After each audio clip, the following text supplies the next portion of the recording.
Hello, traders. FX Pip Collector here. Today is Monday, August 4th, and this is my analysis for the Euro Yen, and we are on the 1 hour time frame.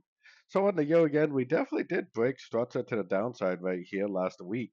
So that means that potentially we are starting a much bigger move to the downside. This move up to me looks very impulsive, like it should only be a wave A, so I am keeping an eye out for the fact that it might actually go up again, making more of a proper ABC correction before it keeps on going down. Now, these type of situations, you have to be careful because on the 1 hour time frame, you'd be like, oh yeah, it's going to go up and make a wave C before it goes down. And sometimes you'll either be trying to go long for the wave C or you'll be waiting for the short. And then what happens is it just ends up bouncing from a Fibonacci level. It just keeps on going down and down and down and down. So I definitely have a bearish bias right now. I'm definitely looking for shorts in a downtrend. Whether it makes a more proper three-way pullback or not, I guess would be the question we would all have to ask ourselves. So anyways, don't forget to check out my website, fxpipcollector.com. And as always, thank you for watching and happy trading.